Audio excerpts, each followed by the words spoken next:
So these are the three verses which we are going to understand tonight about the Surah Al-Baqarah. Verse number 23, 24, and 25.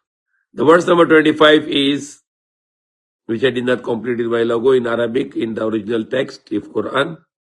وَبَشِّرِ الَّذِينَ آمَنُوا وَعَمِلُوا الصَّالِحَاتِ أَنَّ لَهُمْ جَنَّاتٍ تَجْرِي مِنْ تَحْتِهَا الْأَنْهَارُ كُلَّمَا رُزِقُوا مِنْهَا مِنْ ثَمَرَاتٍ رِزْقًا قَالُوا هَذَا الَّذِي رُزِقْنَا مِنْ قَبْلُ وَأُتُوا بِهِ مُتَشَابِهًا وَلَهُمْ فِيهَا أَزْوَاجٌ مُطَهَّرَةٌ وَهُمْ فِيهَا خَالِدُونَ. So verse number 23 is a challenge that Allah is saying, and then if you are doubt in that Quran which we send down to our slave, then bring the similar, one surah similar to it. So there are 114 surah, the chapters of the Quran. So Allah is challenging, if you doubt that this book is not from Allah, and you challenge, then Allah is challenging them to bring one surah like this, one chapter make like this. And this challenge is 1400 years already. No one can accomplish this channel. And Allah said, Fa'tu bi suratin mithli. Then bring the one chapter of like this Quran. Just one chapter. The smallest chapter is Surah Al-Kawthar, 3 verses. Try to make it one chapter like this, because we know the Quran is unique. The reading is unique. Its memorization is very easy. And the meanings are very deep. And it has a knowledge of science and knowledge of history and knowledge of law and everything. So that's the first verse. The topic, the 23rd verse, topic is challenge. Challenge of Allah. The next verse is, فَإِن لَمْ تَفْعَلُوا وَلَنْ تَفْعَلُوا فَاتَّقُوا النَّارَ الَّتِي وَقُودُهَا النَّاسُ وَالْحِجَارَةُ. Then if you cannot do it and you will never able to do this challenge, then fear the fire whose fuel will be human and stones. And we know that there are lots of stones which are fuel, like sulfur or coal coming from the stones, from the rocks. Uidda lil kafirin, and that is prepared for disbelievers. And the 25 words, which is third verse for tonight, وَبَشِّرِ الَّذِينَ آمَنُوا وَعَمِلُوا الصَّالِحَاتِ أَنَّ لَهُمْ جَنَّاتٍ تَجْرِي مِنْ تَحْتِهَا الْأَنْهَارُ, and give the good news to believers, those who believe and those who do good works, that for them will be the gardens under which the rivers flow.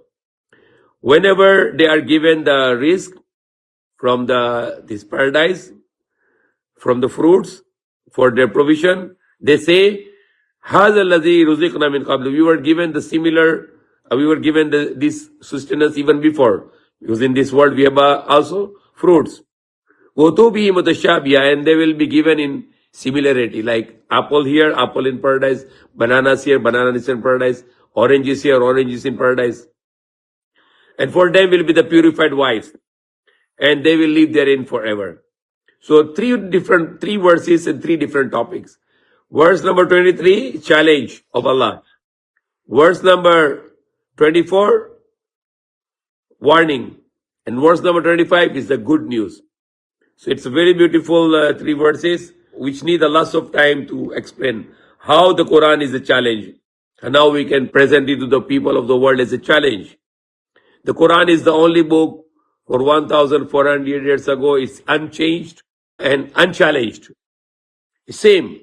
There are hundreds of millions of copies of the Quran in the world, and they're all same. No changes at all.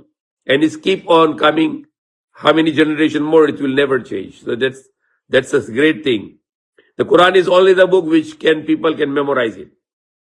This book contains 600 pages, the Quran, and a small child can memorize it. It's a miracle. It's a miracle. It's a book of God, which miracle that 6-year child can memorize it. And the Quran is a book which has all kind of knowledge is there about science, about physics, about zoology, about botany, about chemistry, about mathematics, about biology, about physics, about history, about geography. Every knowledge is in the Quran. The Quran is the perfect book, and it is the book which people are not getting bored. Even any kind of songs, what are the great singers, people forget them. But the Quran being recited with melody for thousands of years, more than 1400 years ago, no people can bored. If we are listening and reading the Quran all our life, we don't get bored. So it's unlimited miracles of the Quran, which we can mention it. There are news about the starting of creation, beginning of the life, about the clouds and about the rain and about all this phenomena in the universe. The Quran gives the perfect knowledge, which was never known by the people before. Like, for example, only one knowledge. The Quran always says the sun is rotating. When I was in school, in the physics, my teacher told me the sun is stationary. It's not moving. But the Quran said the sun is always rotating. Then finally the science now believe that the sun is rotating and it is a speed which certain speed which is rotating. So Quran never wrong. The science can always be wrong, but the Quran is perfect and it is always be standing on its truth and will never be changed its statement, and the statements of Quran will always be correct. This we don't understand. Like example, the Prophet ﷺ, he ascended to the heavens in the skies and he used some ride which called in the hadith is Burak. And in the hadith mention about like horse look like it is just for people that time, because people they don't know about the space flight or something like this. But the name of that ride was Burak, and Burak means is come from Bark, and Bark means is current, electricity. So it's very big miracle that the Prophet mentioned the ride which he ride is Burak, and Burak means is electric, things which is with electric. So it's very powerful statement that what he mentioned in 1,400 days ago is proven now. If you need to go to the heaven in the sky, you need to use the energy. And energy, one of the energy is electric. So the Quran and what the Prophet said is never wrong. People don't understand and they try to make some comments in ignorance. May Allah guide us. Ameen.